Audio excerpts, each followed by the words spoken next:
Hi, and welcome to English-Fabule. Are you learning English? Great. Let's learn English with a very interesting story. Don't forget to subscribe, like, and comment. Let's get started.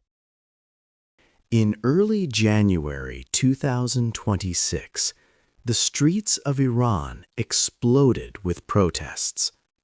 These events were very serious, directly challenging the power of the Islamic Republic government. It was a high-stakes moment, like the nation itself was burning. This showed a country deeply divided, pulled strongly between its long past and what it wanted for its future. These were not new problems, but instead they grew from many decades of people feeling unhappy. These protests were not just random events happening by chance. They came from a long history of economic pain, where many families struggled to find money and jobs.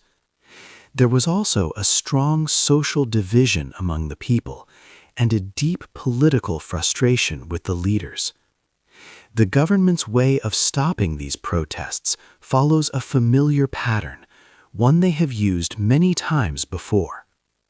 There were also many accumulated grievances, which means old, unsolved complaints from past protest movements. These old problems built up slowly, fueling the current unrest. Soon, we will look back at this important history. Now, everyone is asking a critical question. What do these widespread protests truly mean for the 88 million people living in Iran? And how will their lives change? Also, what will this moment mean for the rest of the world? The government is cracking down hard, trying to stop the people, but the protesters are refusing to back down from their demands. So, what was the single spark that ignited this huge firestorm across the entire nation? The first signs. The year was 2026, and January brought new protests to Iran. People gathered in many big cities. Tehran, Mashhad, Isfahan, and Shiraz saw large groups on the streets. These protests did not have one leader. Many different kinds of people joined. Students were there, and so were factory workers. People from all parts of society came out to speak. There were two main reasons for the protests. One reason was money problems. The cost of living was very high. Prices for food and other goods kept going up fast. Many young people could not find jobs. There was a big difference between the rich and the poor. Ordinary families found it hard to live. The second reason was about freedom. People wanted more personal freedom. Women especially wanted the choice not to wear the mandatory hijab. This rule made them cover their heads. Protesters demanded an end to strict social rules. They spoke loudly for change. The government quickly responded. It was a strong and harsh reaction. Security forces like police and soldiers were sent to the cities. They stopped people from gathering. Many protesters and people thought to be leaders were arrested. The government also turned off the internet in areas where protests were happening. This made it hard for people to talk to each other and share news. State TV said that foreign enemies were making the problems. This was a common story from the government. This strong response felt like something seen many times before. The government's actions were almost the same as in past protests. They had crushed dissent in this way before. To understand if this time will truly be different, we must look back at the history of protests in Iran. 3. Old problems. Iran has seen many protests before the year 2026. These past events show a long history of people wanting change. We need to look back to understand today's problems and why people are on the streets again. One important time was the 2009 Green Movement. Millions of people went into the streets. They were unhappy about the presidential election results, feeling they were not fair. The protests lasted for months, filling city centers, but the government stopped them with strong force and many arrests. This event revealed deep problems within Iranian society. Later, in 2017 and 2018, new protests started. These began because of money problems, like high prices and not enough jobs. They quickly spread across the country. Unlike the Green Movement, these protests saw many working-class people and those in smaller towns joining in. Then, in November 2019, protests started again. This time it was because the price of fuel suddenly went up very fast. The government reacted very strongly and harshly. Estimates say hundreds of people died and thousands were put in jail. The internet was even shut down for almost a week, stopping news from getting out. The 2022 Woman Life Freedom Movement was another key moment in this history. It began after Mahsa Amini died while in police custody. Her death sparked months of anger across Iran. Women and young people led these protests. They openly challenged the rule that women must wear a hijab. This powerful movement showed a deep desire for more personal freedom and rights.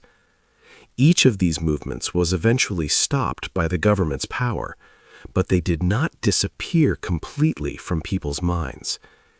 Each protest left behind feelings of unfairness, anger, and broken trust. These old problems and unresolved feelings are like small embers. They kept burning slowly under the surface. Now, in 2026, these embers have fueled the new protests we see today. People remember the past, and they see the same issues happening again and again.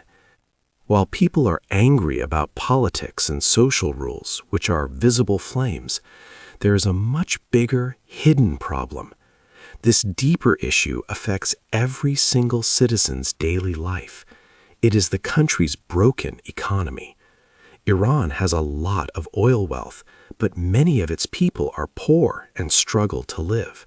How did a nation with so much natural wealth become so poor?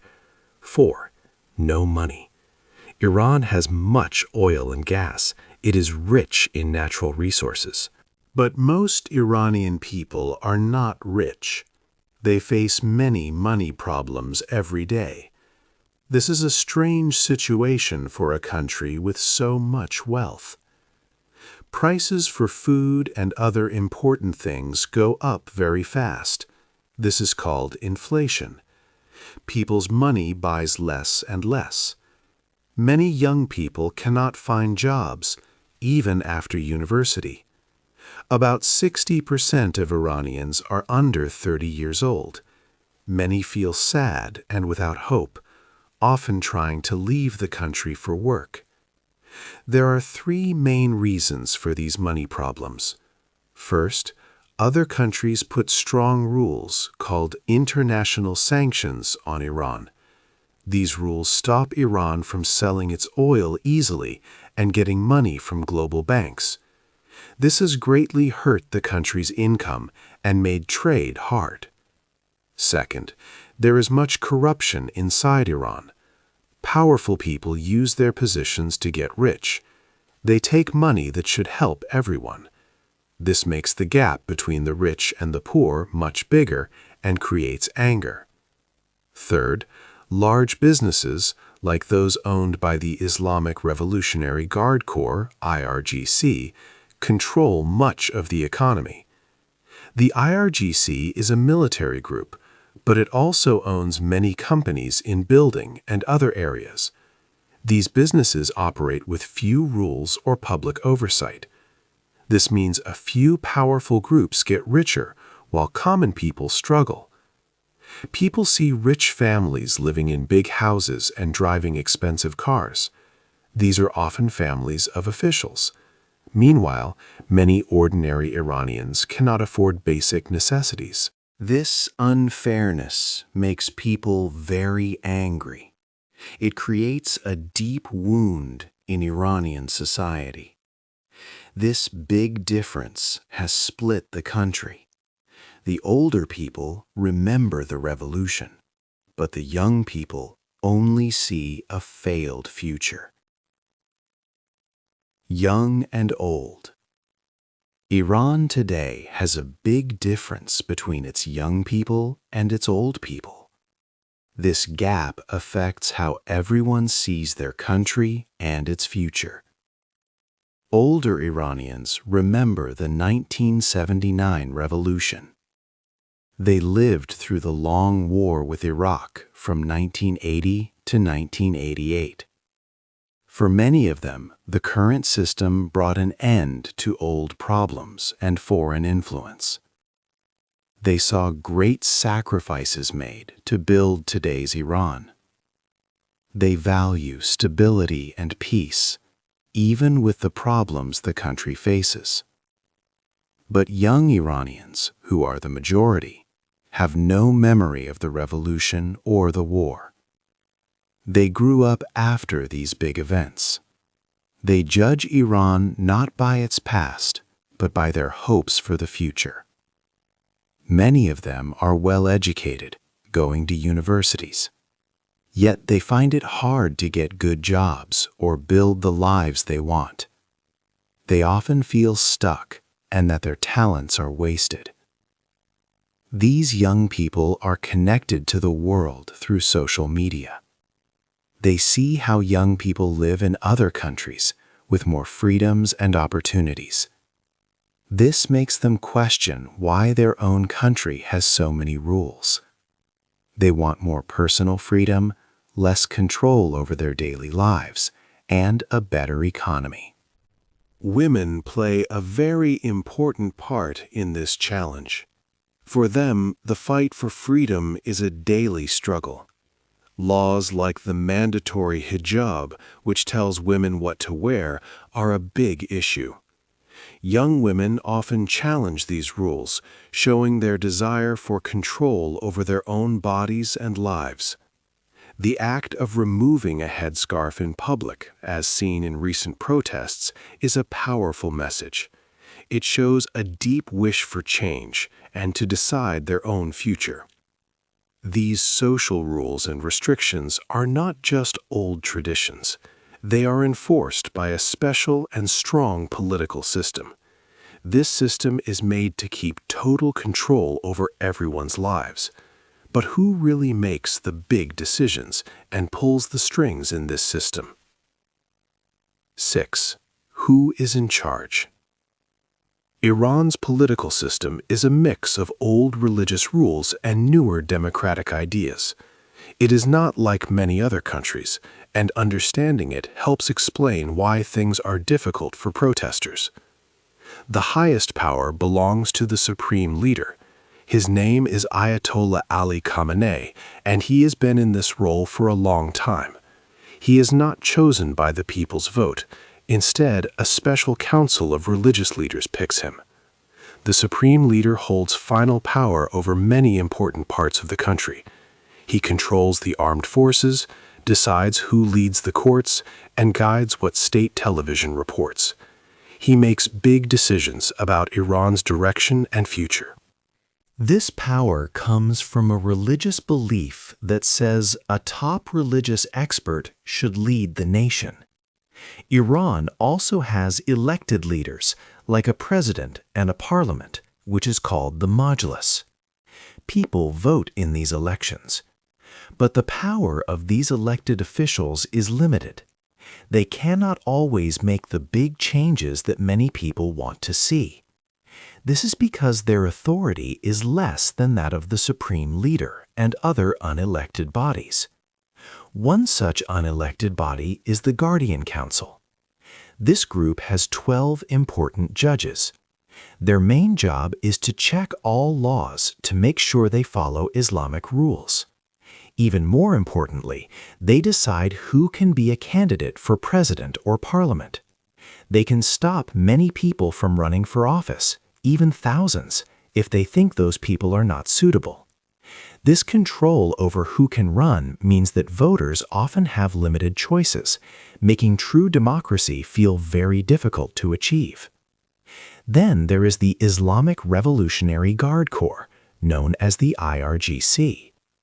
This group started after the 1979 revolution. Its first goal was to protect the new government and its ideas. But over the years, the IRGC has grown to be much more than just a military group. It has become a very strong force in both politics and the economy. The IRGC controls many parts of the military, including important missile programs. It also owns and runs huge businesses across different industries, from building roads to making telecommunications. This means the IRGC has vast influence over daily life and national decisions. Often, it acts with little check on its power, almost as if it is above the ordinary laws. This strict and powerful system makes it very hard for people to push for big changes from inside Iran. The government has many ways to stop protests and keep its control. Because of this, many people who want change may feel they need to look beyond Iran's borders. They might hope for support or attention from other countries. But how is the rest of the world seeing this crisis? 7. The world watches. The world watched Iran closely. Many countries looked at the protests with different ideas and worries. Western nations, like the United States and countries in Europe, faced a hard choice. They wanted to speak up for human rights and support the people protesting.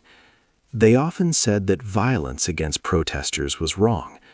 Sometimes they put sanctions on Iranian officials who were said to harm human rights. But these countries also had other important plans. They cared about the nuclear deal with Iran. This deal was made in 2015 to stop Iran from making nuclear weapons. In return, Iran would get help with its economy. However, the United States left this deal in 2018. This caused new problems and sanctions on Iran. So, Western nations had to think about these big issues too. They needed to balance helping human rights with their own plans for world safety. Regional countries also watched Iran. Neighbors like Israel and some Gulf states, such as Saudi Arabia, had mixed feelings. Israel often worried about Iran's growing power in the region. They watched the protests to see if Iran would become weaker.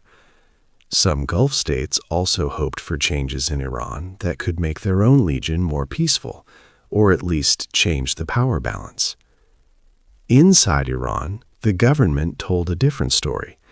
State media often said that the protests were caused by outside enemies. They claimed foreign countries were paying people to cause trouble and break the country.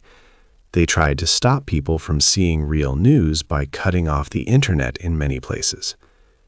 However, protesters found ways to show the truth. They used social media to share videos and pictures of what was happening on the streets. These videos were often smuggled out of Iran and shared quickly around the world. This made it hard for the government to control all the information. People outside Iran could see the real protests and hear the real voices of the Iranian people. The future for Iran's protesters was not clear. They faced a powerful government inside Iran and complex politics from other countries. Would they be stopped, just like past protests? Or would this time be different, leading to big changes? The world waited to see what would happen next. 8. What happens next? Iran's future after these protests is not clear. There are three main paths the country could take. First, the protests might slowly end. people could get tired, or the government's strong actions might stop them. In this case, things would go back to how they were, a tense and unhappy situation. The government might promise small changes, but the main system would stay the same. This has happened before, and Iran would wait for the next crisis. Second, the protests could become much bigger and more violent. This might challenge the government's power in a serious way. This path could lead to a very harsh response from the government, even more violent than before. It could also lead to a complete breakdown of the current government, or even a civil war. History shows that governments can fall quickly, but they can also survive big challenges. Third, there could be a way for change to happen slowly and peacefully. This path involves talks and changes coming from inside the government, pushed by the protests and international discussions. This could mean more freedom for people, real elections, fewer rules about how people live, and better economic plans. However, powerful people in the government who like things as they are would fight against these changes. No matter what happens right now, the big problems will not go away. People will still want more money and more freedom. Iran is at a very important point in its history. The way it moves forward will change the lives of many people for a long time. The Iranian people have shown great courage by speaking out and risking so much. Their actions will have a lasting impact. What do you think will happen next in Iran? Hey there! Just a second before you go. If you learned something new today, please give this video a like, write your thoughts in the comments, and subscribe to the channel. It only takes a second, and it really, really helps to create even better English videos for you. Your support means the world. Thank you.